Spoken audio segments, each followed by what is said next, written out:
You got 3 options at fucking hooker within the Irish setup that could easily walk into the England team twice over. But we somehow don't ever seem to be able to recycle a hooker. Very great weekend last weekend. Lots of action to get through. Welcome Carl, Kent and Adam to the show this week. We're trying to get Polly in. We'll see if he arrives. Lads, where else to start except from the big match of last weekend? Ireland versus England. And did it go exactly how you thought it was? Because I was re-listening to the podcast we did in the lead-up where Polly and Kent in particular, you were like, oh, Keith, just remember when this podcast comes up that you're saying that, oh, Ireland are going to win. Well, look, here we are. I think the under-20s did really well, yeah. So. Good segue. Yeah, they're doing great match that was, but we'll keep it to the senior level for this week. I know we're grassroots and the build up, but special times we'll keep it to the seniors. Defensively, a number of issues, and then when we did finally break through the line, it seemed to have got an extra 4 legs or something like that, and an extra fucking turbo boost. It was like watching Mario Kart, the way he fucking managed to catch Marcus Smith up out of nowhere. So it is what it is, mate. England were on a high and probably come in a little bit too confident, and Ireland were at their lowest low, and there's only one way up. So fair fuck to you, done it. Now, you say England are in a high going into it. Like the last couple of weeks, we in the preview of the tournament, we were going, right, England had a phenomenal autumn internationals, going 13 unbeaten or something like that going into it with me. So yeah. And after the first match of the tournament, you're like, right, okay, they're going to be up there with the French. But the last 2 weeks, Scotland came off the back of a hiding out in Italy. They were going to be the scoring dog. We knew they were going to put up performance, but we thought England would still do it. And now the 2 losses on the back, what's the mood in that English camp going to be like heading out to Italy? Fucking jolly boys out, isn't it? Surely it's fucking knees up. Right, we're off to Rome. Let's get on the shan. I mean, I don't think I'm not confident about Italy at all now. Coming into the tournament, I thought the only game we'd lose was against France, and yeah, just amateur hour against Ireland. Of so many fucking pessimistic. Can you blame me? Christ! Did you miss the game at the weekend and the one before? No, I didn't. I didn't miss either of them. Spoke to English fan, like you said before the start of the Six Nations. It was like, I can only see us losing to fucking France. Do you know what I mean? It's just your optimism was just only a game away from being pessimistic. Being massively pessimistic. It was only a game away. But Adam, I called the Scotland game though, didn't I? I did say. You did. Polly was on it saying he didn't want to put himself out there, but he never has a good feeling when it comes to the Scotland match. And Polly, you come in just at the right time with the exact attitude. I was saying to the lads, what's the mood going to be like after going from being tournament, up there co-favourites with the French, after having a better autumn internationals than the French, and then these last 2 weeks, the results just shocking everyone involved. What's it going to be like when they go out to Italy? I don't know. I think Italy, we discussed this, didn't we, a couple of weeks ago? We said that they were brilliant against Scotland. I still think they were brilliant last week as well. I think that they were class. They've been good for the last 2 weeks. And yeah, I think I think it could be the first time those Italians really get that opportunity for that. They can smell blood in the water.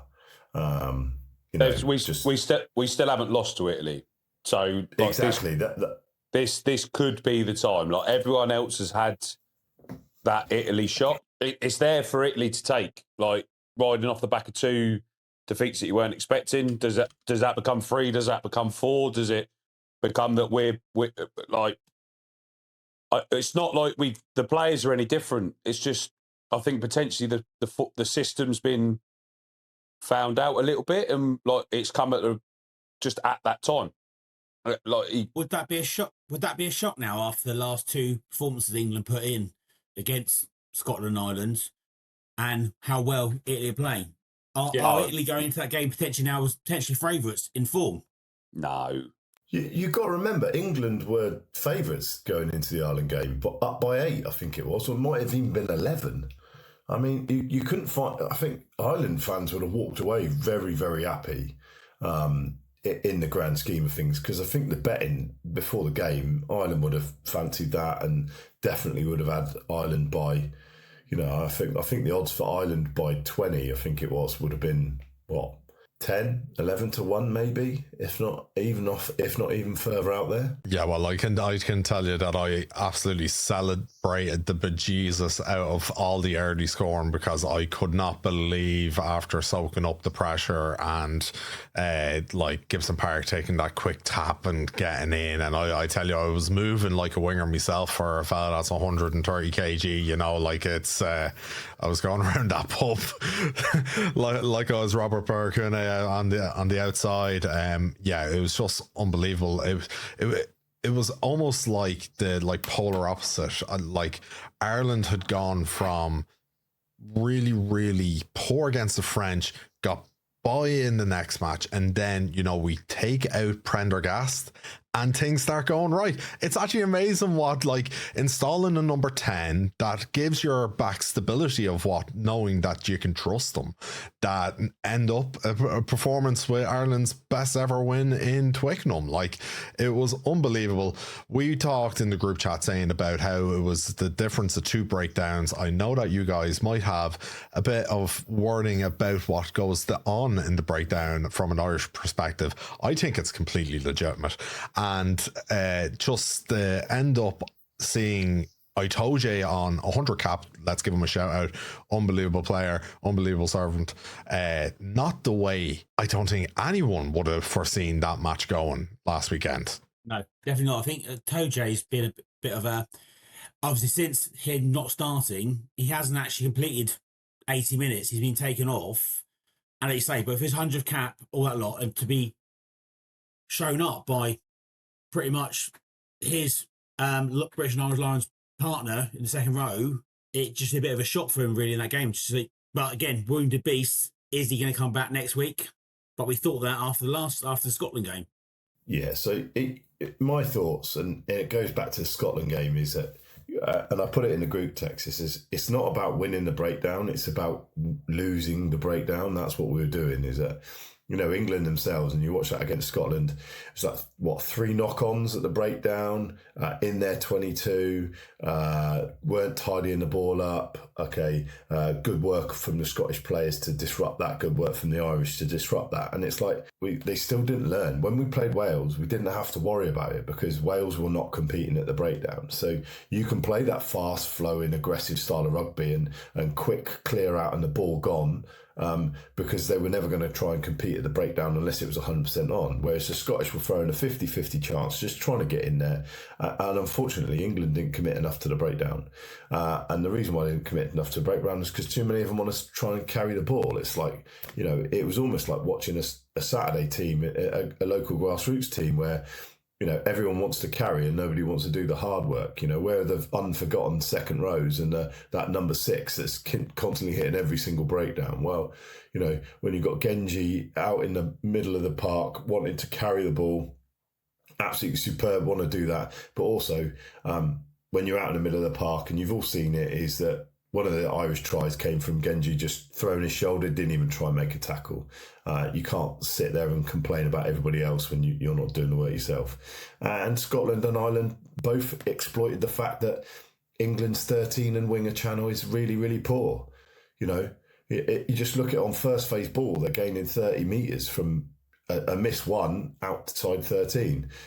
Ollie Lawrence, although I had him in my squad and he got me a try last weekend, which is absolutely superb, I slate him because he's the slowest man in the world. Of course you're going to target him.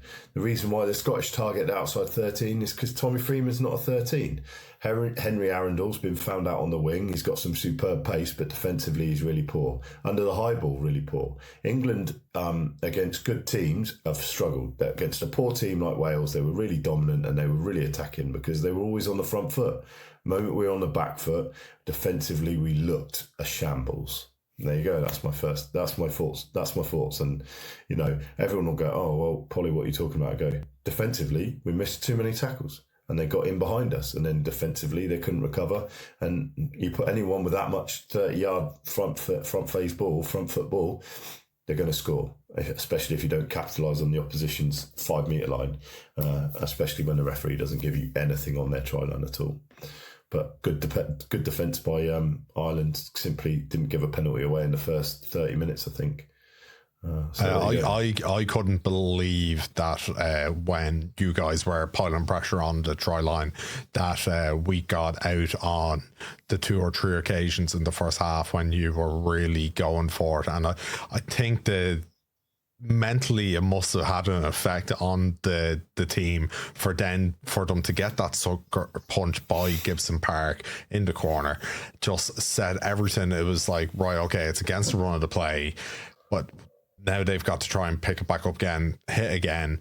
And as you say, like Lawrence and Dingwall, decent in their own path, but they end up getting outshone on the day by McCloskey on the opposite side. Like Carl mentioned at the intro, like the way that McCloskey was a man possessed going after Smith in the corner. Absolutely no reason why a fella that's 112 kgs gets across and gets that tackle in. It was absolutely, the team was just a different beast on the weekend. Adam, Kent, any words to be said about the match? To say, you brought him up, McCloskey. I think 2 players for Ireland who recently have shone up for me. McCloskey, I think, has been a revelation. Absolute. I've had him in my team the last 2 weeks. But I think James Ryan's changed it for you. I think you guys lacked a little bit of upfront grunt in the French game. He's come in the last 2 games and he's been that enforcer for you. England game, Henry Pollock came in with all this bravado, we can do this thing. First 5 minutes, I think Ryan literally rammed him through, tried to put him through the floor. And then that tried to put a bit of a stamp on the game. Because look, you might be fast with Nipper, but this is what you're going to get if you come near me, sort of thing. I mean, I think Ryan really stood out for me in that game. There's a bit of a difference. Yeah, I have to agree with you there. You know, when you look at the team sheet and you saw that Ryan was coming in and that Byrne was going to be deputising on the flank form, you're going, right, okay, he better show up, and by bejesus does he. Now Ryan has it in him where he's got that extra aggression that you need, but sometimes he gets a bit too aggressive, and he's capable of putting himself in positions to pick up yellow cards needlessly, where you go, you absolute idiot. But on the weekend he was phenomenal, and especially when it came to the line out, as good as we were with disrupting the English line out, I thought that, and I said, Cowan Dickey, his throwing on the weekend put you on the back foot. You looked a bit more stable once he had come off. I couldn't believe, and we had talked about how certain English combinations allowed for incorporating Dickey to come in, for letting like the changing of Atoje coming in, Chesham coming in, just the way the English pack did not perform to the level that it did, but the forwards and the backs didn't perform to what we thought they would. As you say, Pollock came in with all this hype about him, and he got absolutely destroyed. Picked up that yellow in the second half as well. But he's got unbelievable amount of talent, and people always hype him up, saying that his training numbers are ridiculous for a fella of his size. So absolutely no doubt he'll come good for you in the near future. Adam, any word on the English on the weekend? Well, I was going to start with the Irish. I suppose it's already been covered, but Crowley, I've been saying it for a while. He needed to be in there. Obviously, a blind man on a galloping horse could have seen that Prendergast needed to be swapped out. I know he's one of your Leinster men, isn't he? But he was clearly out of his depth. And I see Crowley a couple of years ago, I think it was, in the URC final against the Stormers. And he was fantastic, only a young lad, and he was pulling all the strings, doing what he did at the weekend. I just wish Farrell would pushed it back another week, as I said in the group chat.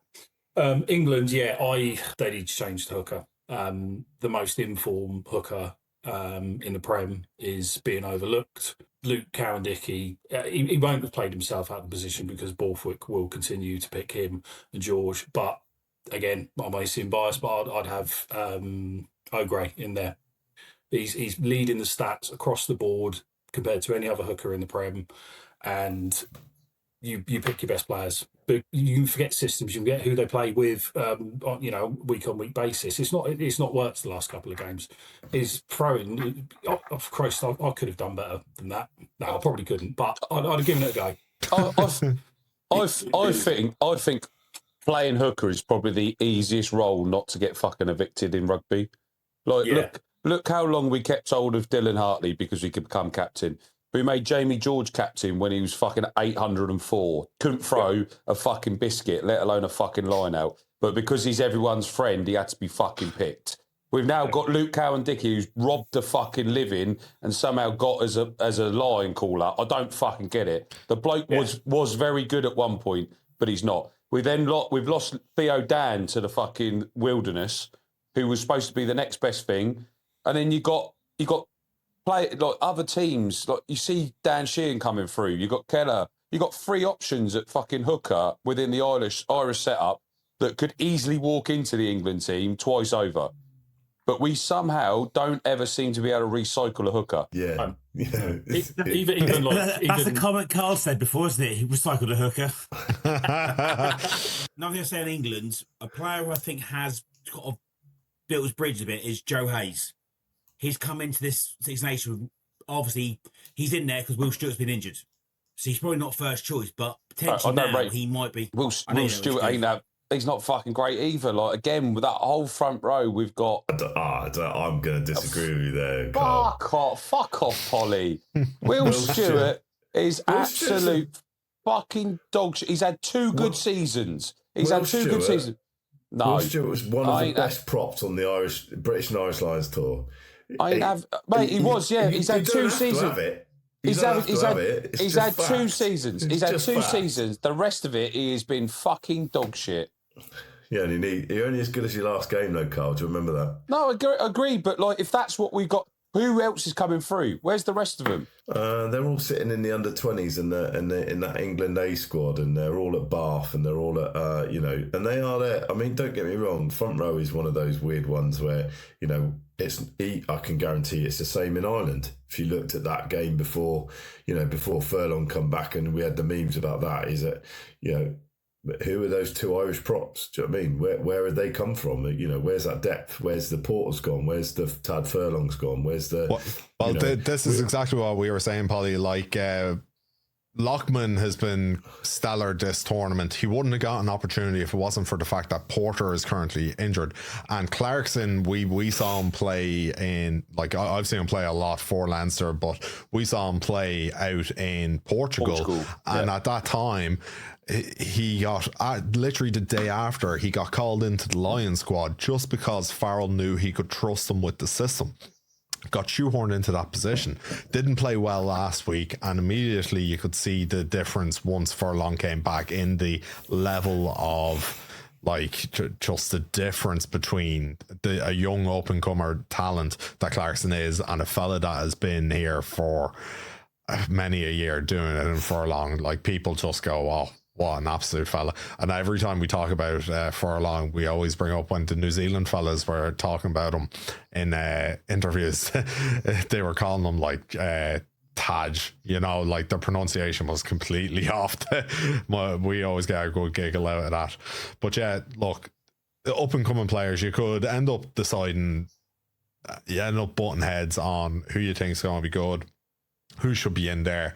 But the question that all brings to the front is, do you think that Borthwick's job could potentially be on the line if performances don't improve? No. Who else are they going to get? Who else? He'll be until after the World Cup. Are you happy with that? That's I know someone's name in the fantasy is Borthwick. Like, it's... Is he going to take this talented English group forward? Yeah, that was mine. I was a bit disgruntled when he first came in, and I wasn't particularly enamoured with Borthwick. And but yeah, he'll be there until after the World Cup for sure. They threw too much money getting Eddie Jones out, didn't they? And then they give him this whopping great contract. Was it 5 years when he came in? Right. And they bought out his contract out of Leicester as well. Lads, let's Yeah, go. yeah, you're right. They did. Yeah, Let's go back 3 weeks. We were going to win the fucking Six Nations. Like we come in. second. No, we were going to win it. None of us put England winning. Everyone we were put going to win France it. one. We're going to win. Keith put. Yeah, well, England won. I put money on it because I was like, it'll be the best payout. So, Jinx. yeah. Don't do that again. Oh Keith. yes, yeah. I'll put money on you to win the World Cup too, don't worry. Well, it's pointless putting money on Ireland to come into the semi-finals, isn't it? Well, that is true. Like, I'll take that one on the chin. We are cursing the quarters, so. Rugby's worked on World Cup cycles. It's not worked on titles or anything like that any longer. Like, they will be given a four-year cycle to make sure that team turns up to a World Cup in the best option to win that World Cup. Anything in between of it is collateral. We've now got the Nations Cup thrown in on the top. Who knows? Borthwick might go and win that for England. So there's so many other things that sit alongside it. Borthwick's not going to go anywhere because Farrell's not going to become available. Sean Edwards is not RFU material. Razor couldn't even fucking get New Zealand to play properly. So how the fuck's he going to get this lot do? Did you not see the reports today about Saracens making a bid for Farrell after the World Cup? That's Saracens. It's not England, though, is it? Exactly. Do you know what I mean? So Farrell's going to become. He's been at Saracens, but Farrell will be no longer the Ireland coach after the World Cup. I don't think Ireland are worried about that though, because I think there's options afterwards. Like they've got a plan and a conveyor.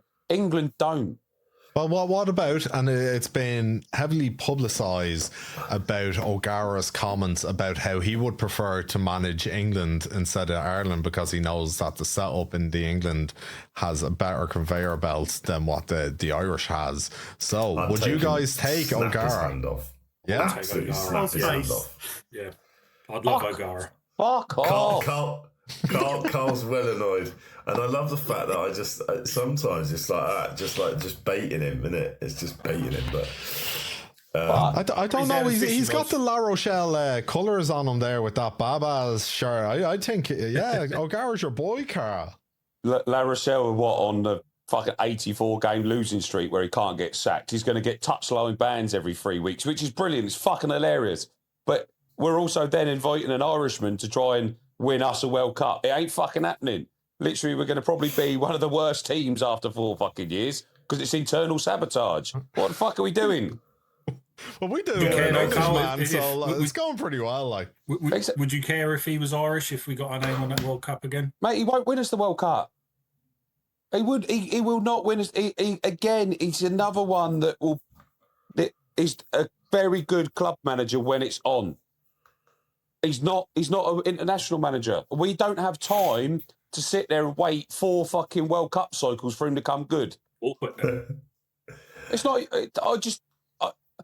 I don't think Borthwick's the answer either. Like Borthwick's not the answer. Let's talk about the Scotland-Wales game on Saturday. I was just going to move on to that, Polly. Yes, like after the amazing Ireland versus England match, to be followed by such a spectacle in the Welsh and Scotland game was a real treat last weekend, because for a good portion of that match, the Welsh were brilliant.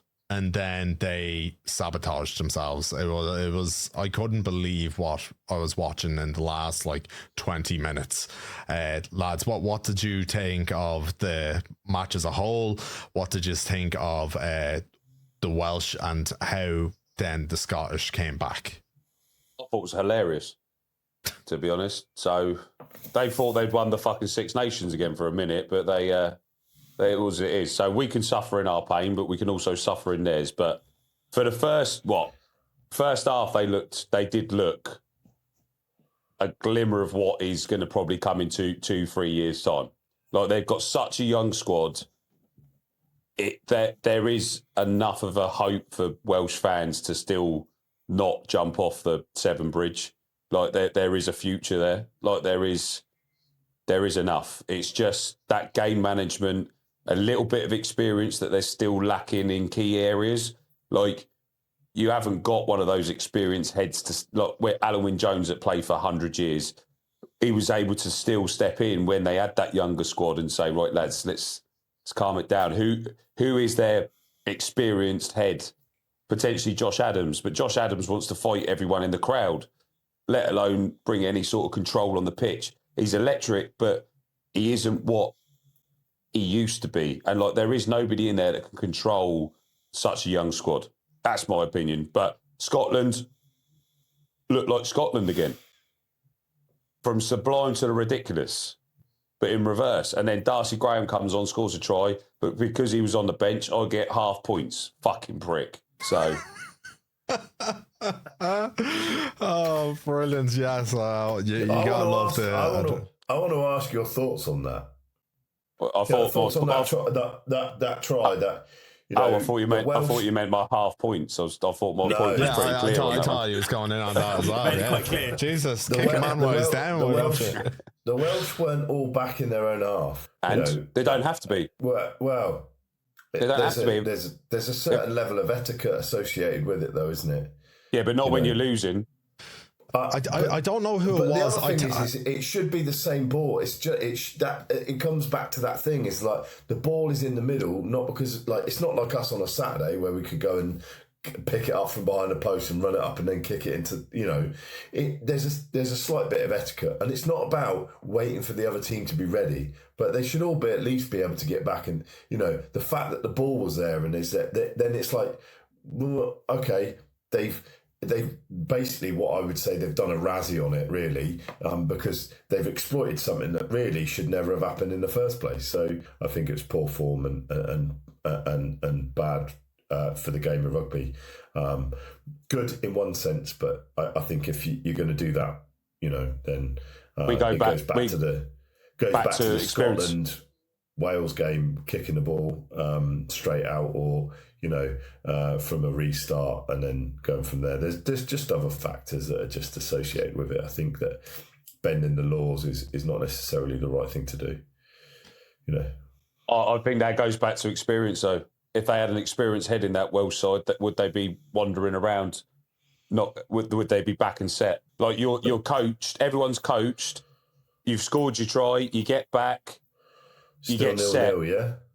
No, if you want to call it 0-0, but you get back, you get set in your position. You're there, you're ready. The only person that needs to be up the other end of the pitch is the kicker. Like, you're not going into the fucking river to pick it out of it anymore. Like, you get back, you get your set. The waterman comes on, you do that. This is international rugby. You shouldn't be strolling back after the event. Fuck that. That's down to experience. It's not down to get etiquette. That's down to lack of experience on that Welsh side. So we're saying that the missing of Jack Morgan is absolutely key to that Welsh team. Then I think his leadership does help, but again, he's still not that experienced. Like they sometimes you just need an older head. Like you look at the Irish side. Like Peter O'Mahony played for so long because it was another dimension to help control the lads coming through. Like there's a wise old head in those sort of setups. The only problem is Wales are going through such a transition at the moment. They've kept all their players in for so long. There's a point now they've lost everyone, and they're like, "Fuck, what do we do?" Having the likes of Reece Zambit being their one marquee player, having to play him at fullback because they've got no one else there.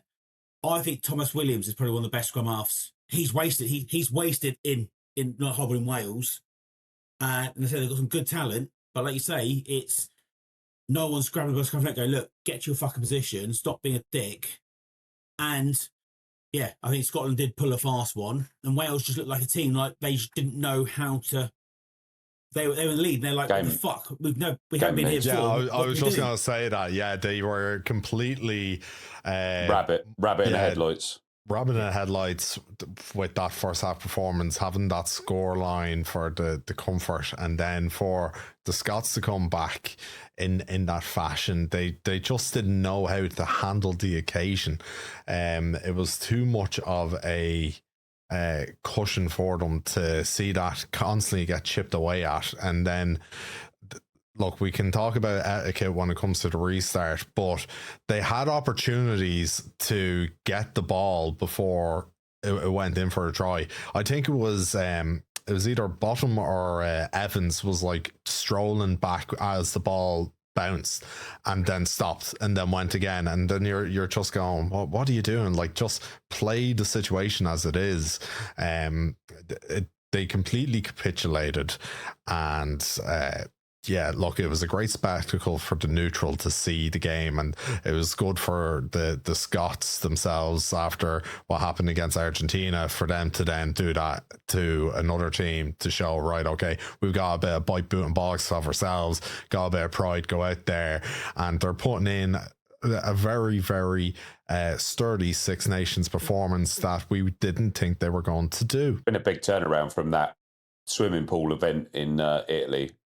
Like, that was 8 foot underwater, wasn't it? But yeah, treacherous conditions, and like everyone talked about the conditions as the main reason. We still say Italy were absolutely phenomenal on the day and didn't allow the Scots to play regardless of the conditions of it. But the Scots over the last 2 weeks have shown themselves to be better than what we expected them to be, and look, they're rightfully second in the table at the minute.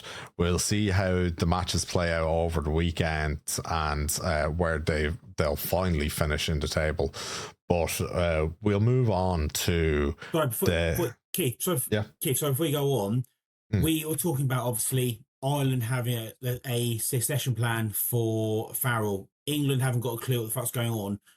What's Scotland doing when Gregor's moving on? Have they got someone who's going to take over their place, or are they have to completely change the whole way Scotland are playing to change their ethos?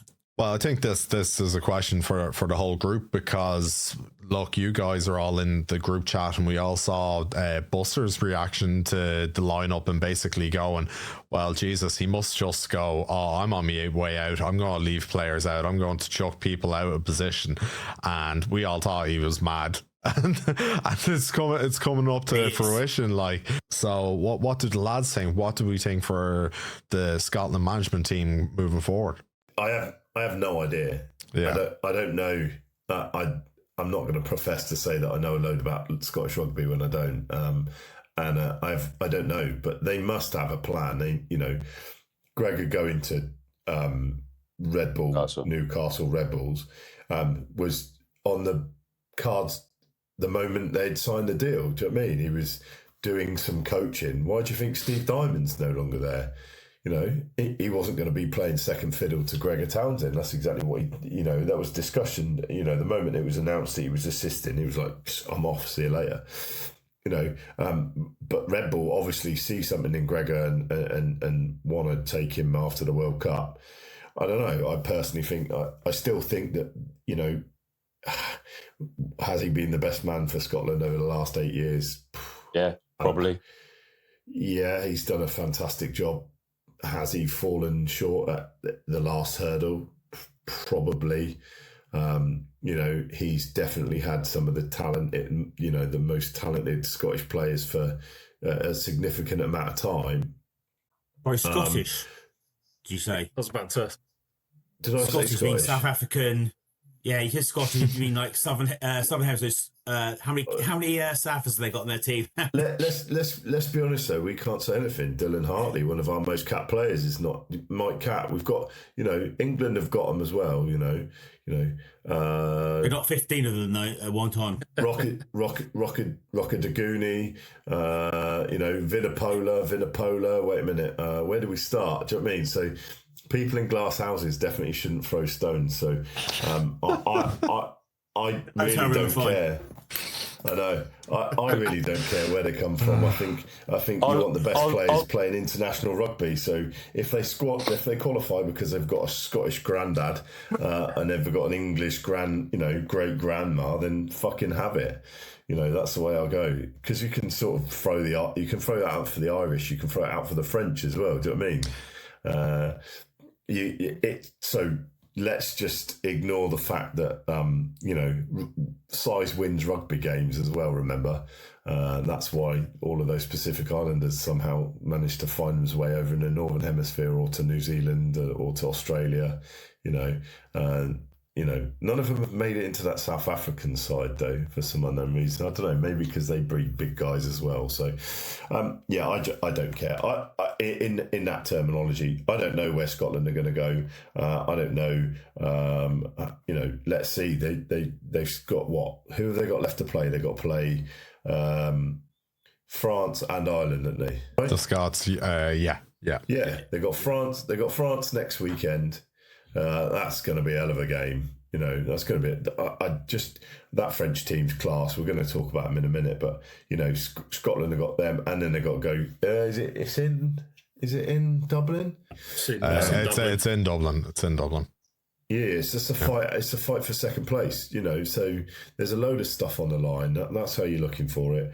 So let's see what happens in the next couple of weeks. It's like, we know that Scotland can be unpredictable, and when they're good, they're absolutely superb. But when they're bad, they're really bad. It's just that they're really good always against England. So we just have to take it on the chin and just crack on. But like we said, leading into it, that French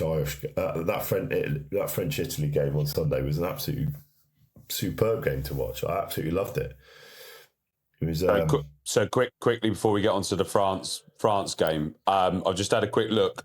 Scotland have just appointed Bob McKillop as their Scotland 15 coach, so the Scotland A coach. So there's a chance that he will be looked at for the next role. They seem to like promoting within. Obviously, Gregor has gone to the Red Bulls, as they reckon it's going to be the third Scottish franchise. So they reckon that's going to be the third option for Scottish development. That's why they'd already earmarked Gregor. So the Newcastle Red Bulls is going to be the Prem side for Scottish development. So it wouldn't surprise me if the likes of Finn Russell, other players that want to be paid a little bit more, become available for the Red Bulls over there. So I suppose that kind of makes sense if you look at the West Country with Wales and the amount of academy and development players come through the West. In terms of proximity, that does make sense. Exactly. So obviously they're not going to add another side to the URC because there's not enough space for 3 Scottish sides. But the closest you're going to get is Newcastle, and having them available in potentially European competition once they actually sort the shit out, and in the Prem, you're going to have a lot of good players available at the top level. So, on that note, I think we'll move it on to the France-Italy game. And look, on paper, we were thinking, right, okay, this Italian team has shown like what quality it has, the Six Nations, and we were kind of all hoping that they might have pulled a rabbit out of the hat and pulled a result that would have opened up the tournament to those at the top of the table. But within 3 minutes, the French score a try, and you're going, right, okay, is this going to be an absolute whitewash? The halftime score line, it looked very ominous. The Italians scored about 10 minutes before halftime, kind of brought them back into it, kind of a bit of hope, 19-8. But they didn't score again once after the half time, and the French just ran out convincing winners. And I think that's kind of where Italy are at the moment. They have a good quality that we've rightly praised over the last number of weeks. But when it comes to then that next step, when you're coming up against the elite A teams of the French, that they kind of just wither away. The stamina isn't there like it would be for the level that the French are at, and it just shows across. But at the same time, really good showing. Polly was very positive about their performance last weekend. Carl, what did you think of the match? I think Italy only got on the scoreboard because of how lucky they were to have somebody like Capewazzo around at that breakdown. That was a mistake by the French. They gave him the option. There was no other way that they were getting on the scoreline. France just were clinical, but were also their own worst enemy at the same. They were being perfect French on Sunday, but at the right time, because there was times that against other sides, they might have potentially been caught out. But that was probably the worst Italian performance we've seen for a little while. They were found out by a top level French side. That was that. They just got lucky. Capawazza was in the right place, right time. It got spilled out because it bounced off a French leg out of a breakdown, like 5 meters out. Job done. It was easy. Otherwise, I wouldn't have seen them getting on there. They just couldn't get the connection. They couldn't get the forward ball. But France were just in open play were phenomenal. Bilberry after 3 minutes, Miafu obviously went just full physical. Ramos obviously ran the outside option. They've got it for days. But that was probably the worst Italy performance I've seen for a while. On that, Carl, you mentioned Ramos. He moved from 15 and played 10. It's easy to play 10 against an Italian side that's not going forward. He should have been. That everyone knows you go through the 10 channel against France when Ramos is 10 because he is a turnstile. But when he receives the ball and can do a 50-22 on the turn for fucking looking out of his back pocket, you can't play against that. Like when his boot is different, gravy. Like what was it? Literally pop out from Dupont, and he's literally hit a 50-22 out of nothing. Literally hardly even tried. He's just literally wrapped it round, down. We're off in the corner. Whereas Italy didn't focus on that channel. Like you want to, if you're going to try and target the weakest tackler, like everyone did against Prendergast, you target that channel. They didn't do it. Like this is the difference between Italy being at that top table having a conversation and not being at the top table. And they're not going to get through that ceiling unless they start using these tactical analysis when the doors are open. When you put Ramos at 10. Oh, you mentioned Barbery. He hasn't he just broken a record? He's at 8. He scored in 8 consecutive Six Nations games on the trot now. That boy is just an absolute try scoring machine. But like you say, with the talent France have got, Italy were on a 100-0. As Carl said, lucky break, mistake, pounced on. Capawazza, I think, again, is just world class for the Italian team.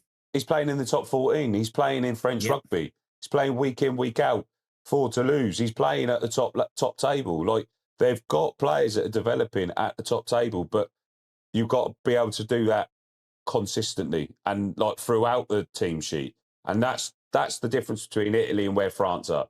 Italy weren't anywhere near the level, and that was that simple. They missed Brex as well, and he was a massive key player. We've discussed him and we've talked about those two Italian centres, throughout the whole of the whole of this Six Nations again. And I think those two together make a massive difference. But then at the same time, they came up against a French team with Dupont playing some of the best rugby I've seen him play for a long time. He's back into the swing of things. He's been a little bit of a magician. He can do, he can pretty much do what he wants with a rugby ball when he wants to do it. So, but I will say one thing is that Italian scrum was solid. The scrummage.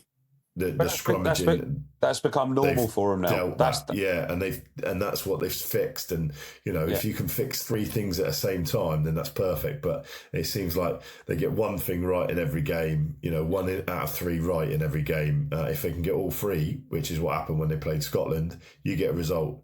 I also see them beating Wales, by the way. Oh, agreed. But that Marin that they had playing at inside centre normally plays 9. If I remember correctly, he's normally there 9. So it's like, but you had the lads, is it Odogwu, the lad that used to be at Wasps? Yeah. Yeah, Odogwu, he's at Benetton. He sat on the bench. He looked brilliant when he came on, though. The amount of carrying he did in that second half, in that last 25 minutes, I think he was the most used player. It was like that. He would have been a great super sub to have on Saturday because I think he carried for like nearly 100 metres. So that's the thing. They've got exceptional individual, and when it comes together, it's such a joy to watch Italian rugby. I just don't think that was probably their work. They'll probably come away from that saying that was probably their worst performance as well. But how good is that at a Sogby for France at fullback. Like, and they're two other centres now. You've got the option. You've got Gallaton and then obviously Browbury as well. Like, it's just terrifying. Like, they got that. We were concerned he dropped Pete. Pinot at the start. Pinot, It's just like Pinot and is it Aldred as well? I keep thinking back to that like initial shock reaction and just going, oh, he must be absolutely crazy. What's he doing? And then for the way that they're just interchanging the back three, it's just like, right, okay, he obviously knows what he's doing. And we go back to it and goes, this is why he's an international manager and we're on the podcast chatting shit and like putting it out there. As you say, it's frightening the depth of quality that is in that French team at the minute. And is there any way that they don't win this Six Nations at this point? You know, like the 2 matches left. Is there a shock in the cards in the last 2 matches? Scotland turn up. Or food poisoning, we lose the whole of the French team. Subs and everyone. Even if they lose to Scotland, you got to think about they got to play England. Points difference. Yeah, I mean.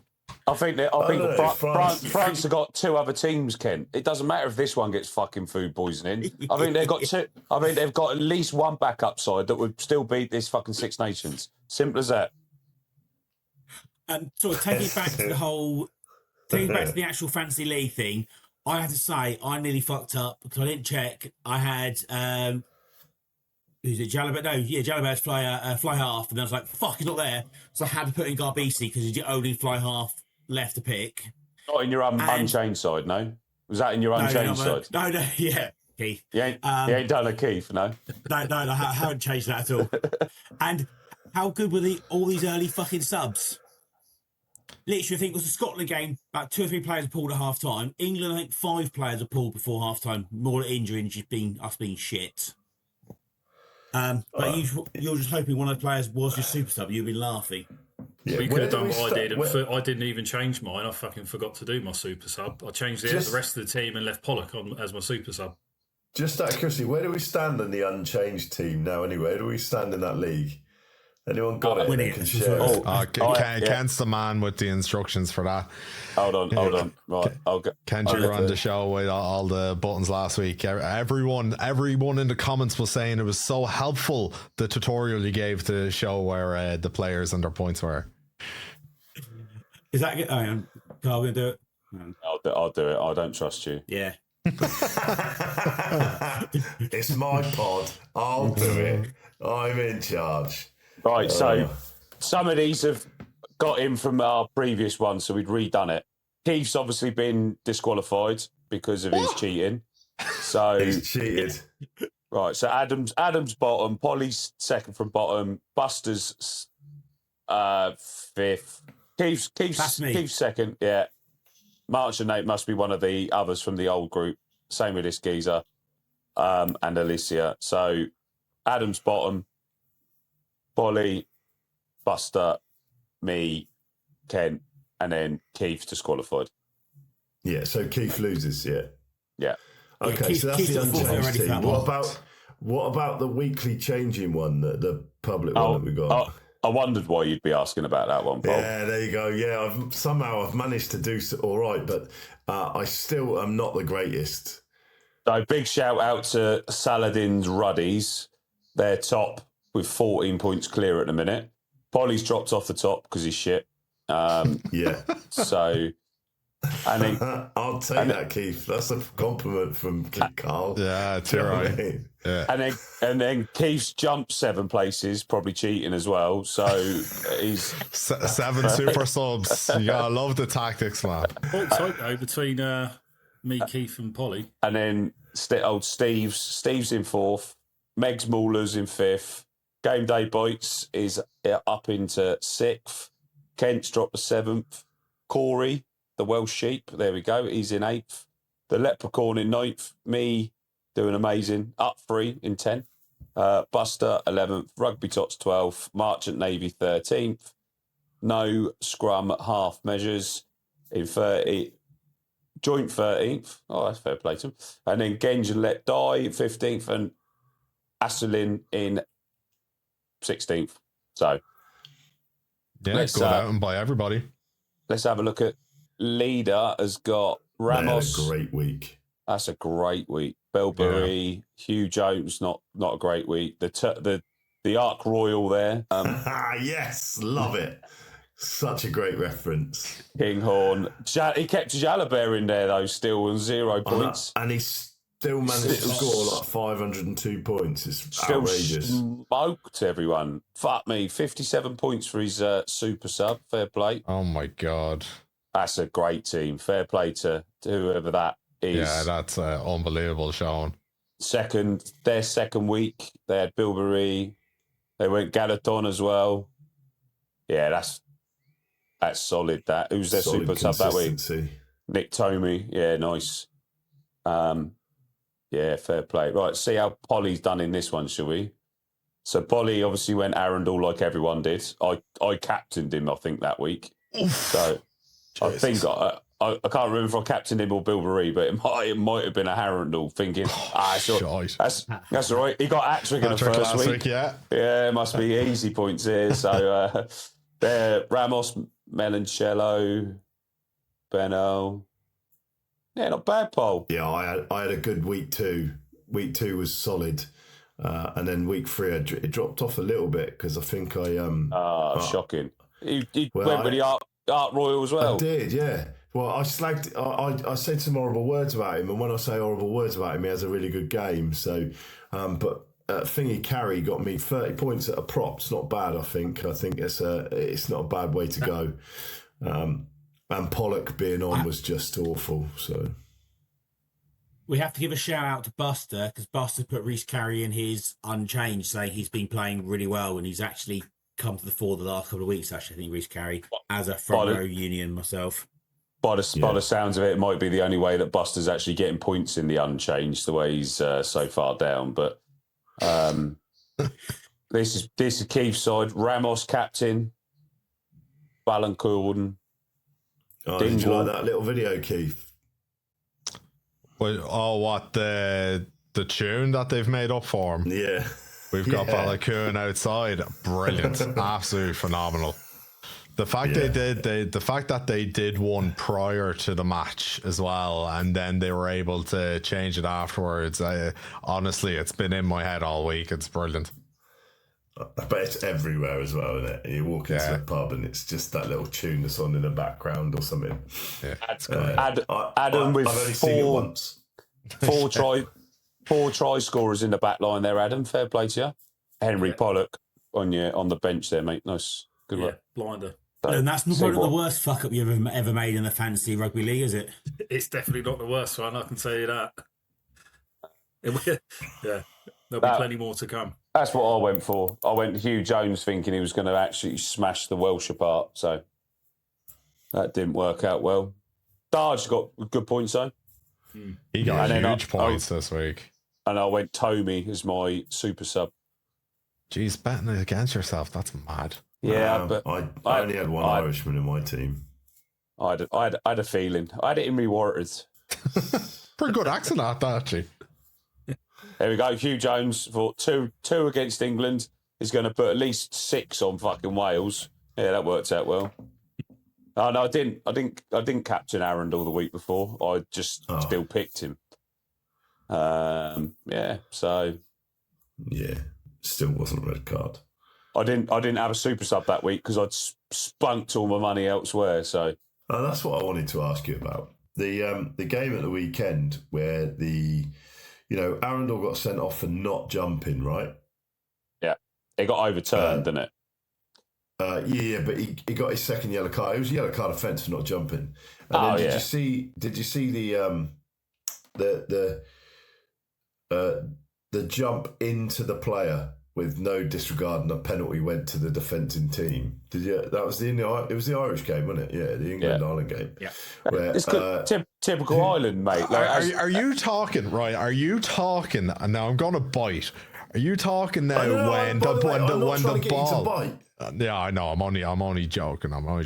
When it was a fair contest, and then the ball bounced so favourably for Gibson Park that he ran in, and then it was brought back for impeding the player in the air. But I wanted to talk about it because that's the whole point. It was one of those things is from the week previously where Arundel doesn't leave the ground and he jumps. He doesn't jump and he takes the man out of the air, knowing full well at no point was he going to get the ball. The Irish player jumped, knowing full well that he was never going to get the ball because he was just jumping forward. It's not a jump up; it's a forward jump really with the ball coming over his head. He's turned into a physician now. Control in the air. But that's the thing is that how can 1 week it be given one way and then the next week it be given a different way because the referees decided to sort of look at it in that sense. Now, my personal opinion is that I think it was a penalty for England, but I also think it was a penalty for Scotland, but I don't think it was a yellow card offence. I think the problem is that we've put the World Rugby have put so much on defending, keep looking after the player, in the air. But who has to look after who? Who decides that it's a 50-50 competition? If the first person who jumps is then anybody else who jumps second, is then responsible for that first person. You just get up in the air and then that makes no odds because that's all he did. He just jumped. There was no way he was catching that ball. At no chance. It was zero chance of catching that ball. But he jumped forward. I don't agree with that. But he jumped forward with his knee up and took a guy out in the face. Paul, the Irish response was, it's a rugby incident. Same as James Ryan and everyone using their face to tackle. It was furlong that was definitely the rugby incident. And by the way, I was in the pub, opened up the Instagram, saw this, I said, here's a perfect opportunity to wind some people up. And about 400 likes later and fucking so many people going, I've played, what do you mean? Oh, here, I tell you, that was a great bit of fishing over that comment. I thought that was a rugby incident. Yeah, of course it was. That's exactly what I said. It was a rugby incident. But what I also don't understand is how Henry Pollock got sent off. Oh, great. The Irish got his landline. Thank Christ. Fuck's sake. Two things there. I think on that, the Ty Furlong bit, I think Toje was quite clever when he's talked to the referee. He was like, did he get hit in the head, sir? Did he get hit in the head? The referee was like, rugby incident, it's gone upstairs sort of thing. He couldn't answer the question because there was shoulder or elbow or arm to the face of the player. I know he was going down. It was all whole situation. And second, with Paul saying that Arundel, that's when he got sent off, there was no chance to get the ball. If you watch, Arundel didn't take his eyes off that ball the whole time he ran. He almost got underneath the ball to jump, but the Scottish player had jumped and come across underneath him. Like you say, you can't just run looking at the ball and fucking just expect that nobody else is. It's rugby. Yeah. Like you can't. It was just again. He's been found out. It's just bollocks. It's just simple as that. Like, and then on top of what was already a questionable yellow, you go and do that. You're going to end up in the bin. It's stupidity, and that's the difference between him being top level and not being top level. As I replied in the group, if he wants to go back to France, see you later. Like if he don't get called up for England when he does things like that, it's not all about pay. Like Christian Wade didn't get called up to England for so long because it's more than just defensive. Obviously, Radwan called up for England because he's exceptionally quick, but not called back because he's defensively terrible. So there's so many more bits you've got to add to the game, and Arundel can't do it just on one. And if he goes back to France, learns his trade at the top level, basically at the minute, at a club level, then come back and add more, fair play. He didn't need to come back now to try and get to a World Cup. He's got so much time on his side. He could have stayed in France, become GIF qualified, opened up all these opportunities, but now he's come back. He shot himself in the foot there and also made himself questionable at international level. Yeah, Theo Bosa is the first choice anyway, and apart from his injury before the start, they will start the Six Nations. But you're right though, Carl. It's a case of, but how do you expose those players? Now's the perfect opportunity to start exposing them. That's what France have done. They got rid of Pinot and brought is it I don't know how to pronounce it. A Sangbong. What's the Sogbe? A Sogbe. Yeah, sorry. Yeah.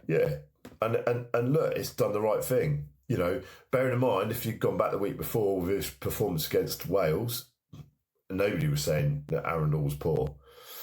You know, No, but it's against Wales. Yeah, I know. And but you are right. The key thing is the defensive frailties. Is that, you know, Scotland spotted it, that gap between 13 and 14.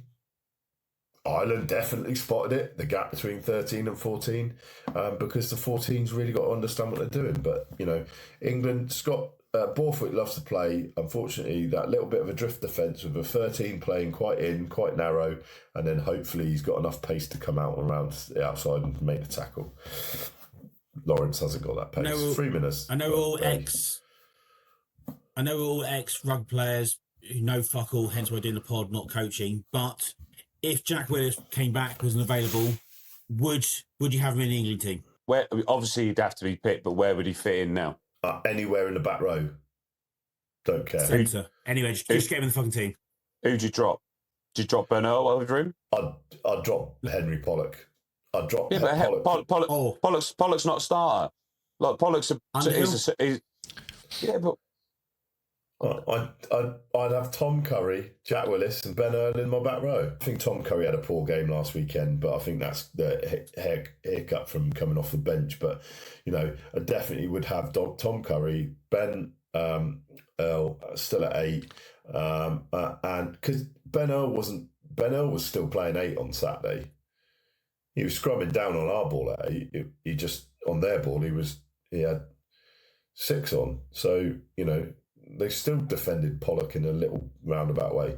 What did he bring to the game? I don't know what did he do on Saturday? A yellow card, yeah. That's literally.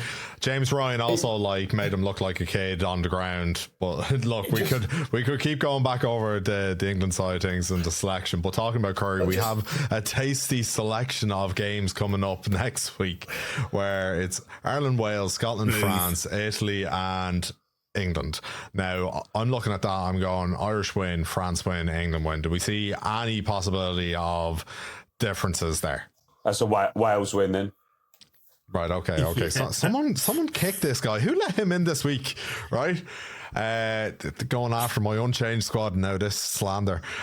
Saturday we have Scotland versus France. Unchanged squad, because that's that's exactly what it is. Yeah. It was Unchanged. Just checking. Yeah. Just checking. You know how Americans have different words for meanings, like pants in America, trousers. No. In Ireland, is unchangeable the one that gets changed a lot? No, Unchanged, my super sub was the same. Anyway, looking at Saturday's matches, Scotland versus France kicking off. like an absolute true professional. Motoring on. Moving on, yeah. Any chance that Scotland perform versus the French and throw something in? They will for 20, 30 minutes. I think they will give France more of a it depends how they come out the gates. If they go 3 or 4 tries down after 20, 30 minutes like everyone else, it's even harder.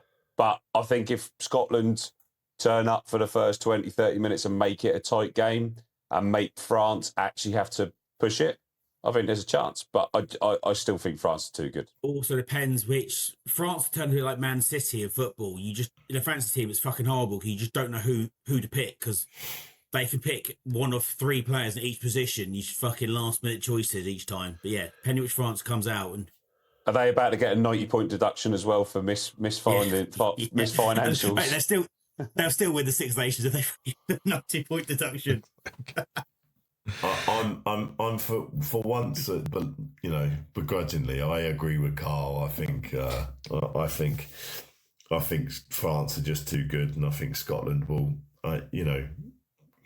they'll show some gusto and play well, but I think France will beat them. I think it'll be 15 points. Okay, interesting. And then obviously we were talking about it earlier on. England travelled to Italy. Everyone would expect England to win as the scalded dog, but the Italians playing at home, could they, obviously they didn't put in a performance that we all kind of hoped for last week against the French, but look, I'm hoping that they turn up and show the Italian team that we've seen for the prior weeks to that, and give us as a neutral, myself and the Irish boys, a good watch Saturday afternoon. But you guys think, right, England will come out, absolutely bash them. I think Italy controlled the game for 50 minutes, and then England managed to still go through the gears and get it done. I've been in Rome and we literally looked like we were going to lose to Italy, and then England were able to switch it on. I think it'll be a similar situation. Henry Arundel probably 5 tries now after we've absolutely abused him. Yeah. So yeah, both Henry's going to score a hat trick.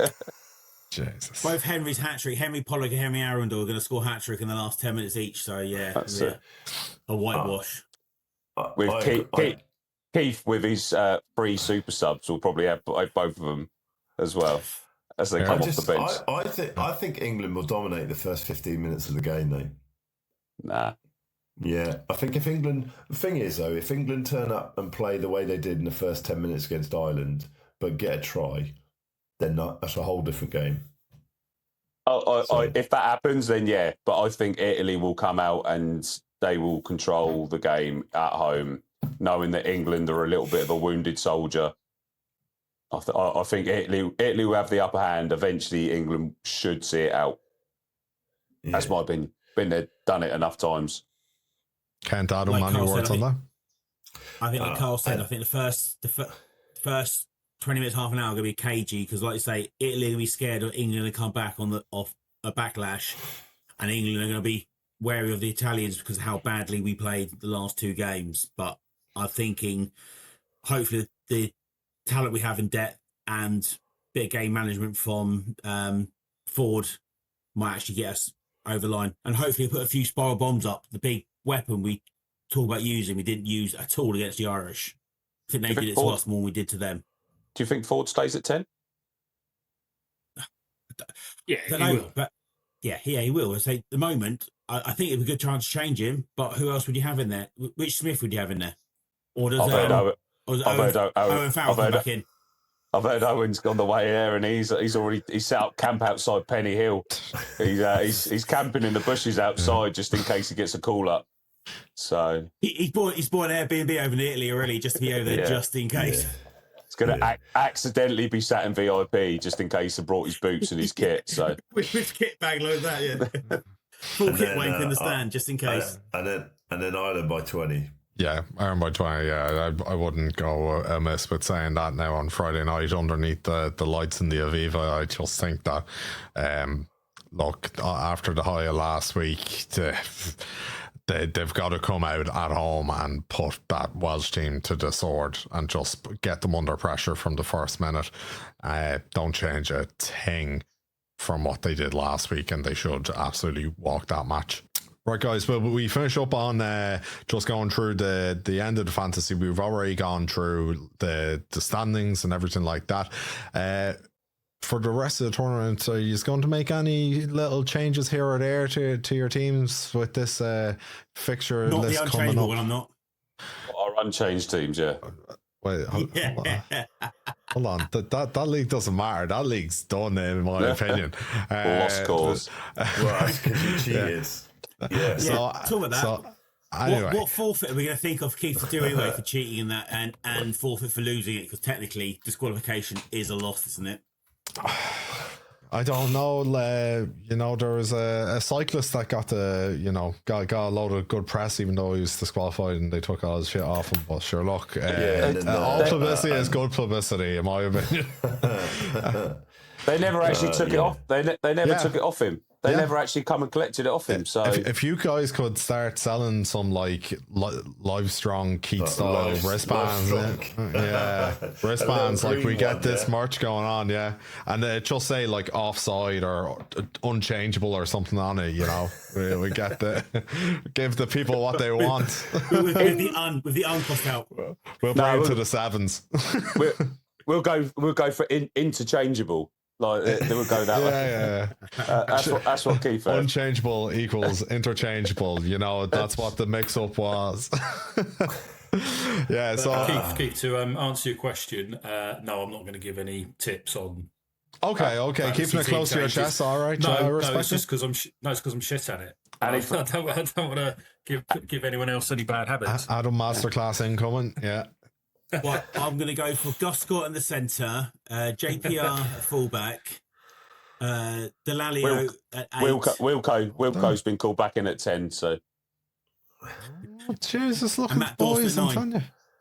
I didn't He know never this. gets his aren't they? opportunities, does he?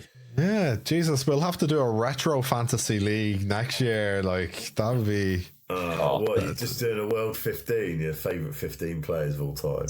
all time. Yeah, well, you know where I'd be standing on that. Right, okay, you aren't giving anything away. So since you brought it up, you may as well say, what would the forfeit be? What potential ideas could the forfeit be? We didn't come up with any. Yes, we're talking about an English jersey, and I was like, Yeah, we written like a poem, like an ode to Sam Prendergast as well. But yeah, I think the England one might be. here, I'll do both. I'll do both. I'm a good sport, man. You know? Talk us through your forfeit you did last time. Yeah, I got the feeling everyone else for any forfeit going forward is going to get off way later than I did. Yeah, I'm pretty confident you can't do that anymore, though. I think it was bad. I don't want to be labelled a domestic terrorist. It was bad. It was banned when he did it as well, so it's fine. Yeah. Like it had already been banned. It was worse at that time because it was all you heard in the press. I mean, it'd be like dressing one of us up now as Prince Andrew. It was when we made him sit. It's when we made him sit in the middle of the road junction. That was the bit that people started panicking.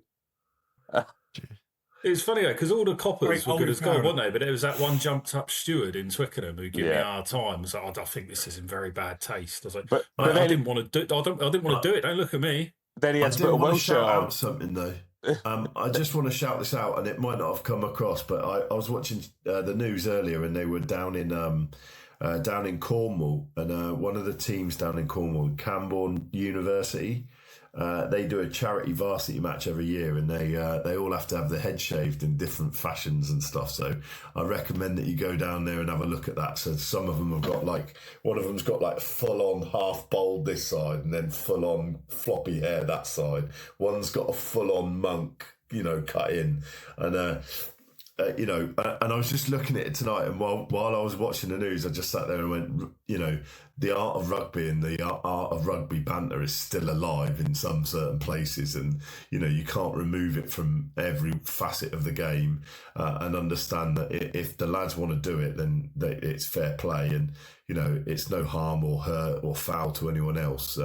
I think some people's other people look at it and they just assume that they are the centre of the world, so their opinions and their feelings really matter. I'm not saying they don't, but How's your hair, Keith? How's the back of your hair looking? Like, is it got any length to it? The back of my hair, look, it's not a mullet, but it's a short back and sides. But like, if you're talking about a sniper's stream, you got that spot at the back. I tell you. Oh, maybe I reckon you'd suit a Sam Prendergast haircut. I reckon with with like the little shitty mullet thing that he's got. Yeah. Oh, for fuck's sake. Yeah, with just full on square mullet, just here like that. Yeah. Yeah, I'll actually tell you, like, I did go through a phase where I had a mullet when I was like 16, right? And I think we've all been there. We've all been there. But it was all the time when all the lads were like putting colouring like tips in your hair, and I had like put on hair dye at the back of my head, and it turned out in a big yellow square instead of coming out as tips, so I had to grow it out. So then my mullet was all like yellow from like the bottom end of it. I tell you, I was proper Motley Crue looking.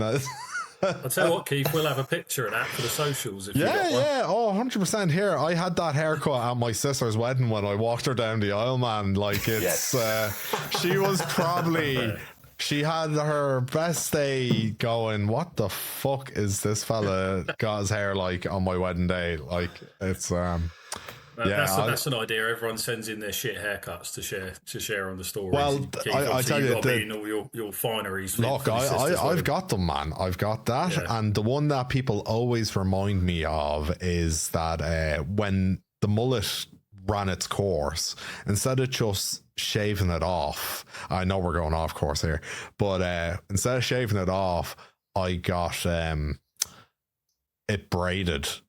So like cornrows. Like Finley Beam. So I had Finley Beam.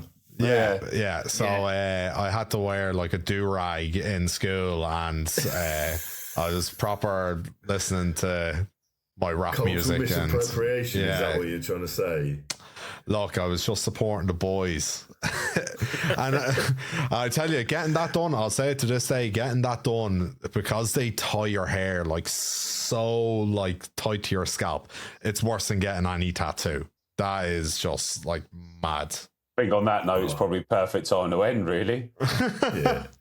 Not going to top that one. Well, I thought Kent was going to go through his favourite styles now. Yeah, the upside down look. It's the 1, the 2, the 3. And a razor. I have to say though, with your frosted tips thing, I've done exactly the same with my beard. I'm just trying to keep it mixed up every now and again. Anyway, much better nowadays. Right, lads, thank you. On that note, thank you very much for joining us this evening. Make sure to give Rugby Through the Leagues a follow, subscription, like on all socials, share it around with your friends. It's been absolutely brilliant. We're halfway through the Six Nations. Looking forward to the last couple of games, and make sure to tune in to hear all the updates.